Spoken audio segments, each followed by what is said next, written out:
Devran efsane bir planla Karahan'ın işini tamamen bitiriyor. Silahsız bir şekilde Karahan'ın karşısına çıkan Devran'ın müthiş planı ne? Karahan diziden kesin olarak ayrılıyor mu? Bu konuyla ilgili herkes ekranları kilitleyecek bomba sahneler yaşanacak. Cesur, Devran ve İskender'le ilgili sürpriz senaryo yeni bir dönemin başlangıcı olacak. İmre ve Devran'ı yeni bölümlerde neler bekliyor? Dizinin son etkileri ne durumda? İkinci sezon umudu var mı? Birazdan tüm bunları ve daha fazlasını kaçırmamanız gereken gelişmeleri kısaca sizlerle paylaşacağız. Hemen başlayalım. Devran'ın efsane Karahan planına geçmeden önce ilk olarak şunu söyleyelim. Dizide iki kardeşin fırtınalar estireceği yeni bir dönem başlıyor diyebiliriz. Çünkü Cesur kendini başta Devran olmak üzere tüm aileyi affettirdi. Bora'nın ölümünden doğrudan sorumlu olan Cesur, büyük bir vicdan yaparak tüm olanları telafi etmek istedi ve Ceylan'ın hayatını kurtararak bunu başardı. Üstelik bunu İhsan ve Karga'nın adamlarının büyük desteğiyle başardı.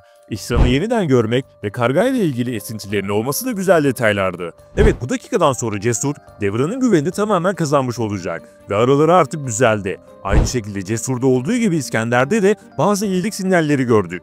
Karahan tarafından tehdit edilmesine rağmen onunla işbirliği yapmadı. Hatta Kudüs'le Karahan'ı birbirine düşürdü. Kısacası son bölümde Devran, Cesur ve İskender'i aynı tarafta gördük. Bu da yeni dönemin başlangıç adımı oldu. Cesur yeni bölümlerde Devran'ın en büyük müttefiki haline gelecek. İskender ise hala güvenilmez olmaya devam edecek. Çünkü asıl derdi kendi imparatorluğunu korumak ve parayla güçlenmek. Bu konuda İskender'den yine sürpriz hamleler gelecek. Yani İskender, Devran ve Cesur'a yardım ederken kendi çıkarlarını korumaya devam edecek.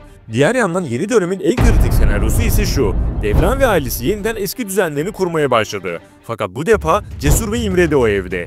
İmre artık Devran'la bir arada. Cesur da tüm aileyi kendini affettirdi ve adeta sıfırdan başlayacak. Durumlar böyle olunca İskender ve özellikle Aysel tamamen yalnız kalmış olacak. Bu konudaki senaryo dizinin final mi yoksa ikinci sezon mu yapacağı netleşince belirginleşecek.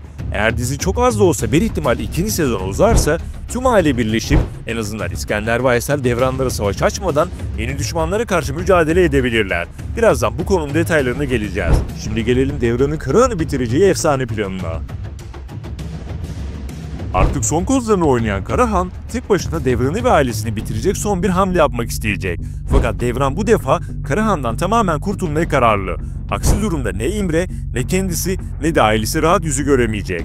Evet, Karahan Devran'ı tuzağa düşürüp silahını ona doğrulturken zafer kazanacağını düşünecek. Fakat Devran kendisine yakışanı yaparak müthiş bir stratejik plan hazırlayıp Karahan'ın karşısına çıkacak. Karahan'ı bu yüzleşmeye çekmek için çok ince bir tuzak hazırlayacak. Üstelik silahsız olması da planın ne kadar sağlam olduğunu gösteriyor.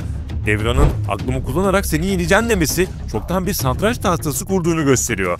Bu konudaki senaryo ihtimali ise şöyle: Devran, Karahan'ın kirli işlerini ortaya çıkararak içeri attırmak istiyordu ancak Karahan bundan sıyrılmıştı. Devran da bu defa işini daha sağlama alarak Karahan'ın tüm illegal işlerini kanıtlarıyla beraber polislere sunabilir. Bir yandan da Karahan'ın sağlam adamlarından birini, mesela Dıngı'yı ele geçirerek ailesiyle tehdit edip Karahan'a karşı kullanabilir. Böylece işini daha da sağlam almış olur. Karahan'ın silahla, Devran'ın da akıllı oynadığı bu oyunda büyük yüzleşme sırasında polisler Karahan'ı almaya gelebilir. Yani bir ihtimal Karahan ölerek değil, içeri girerek diziden ayrılabilir. Ki zaten bu bölümün Karahan için son bölüm olması bekleniyor. Karakteri canlandıran Ertan Saban da veda edeceğini zaten açıklamıştı. Ya bitti daha. Aynen. Aşağı biraz geç oldu dizi. Bitti abi. Peki bundan sonra neler olacak? Şimdi gelelim diğer sürpriz gelişmelere.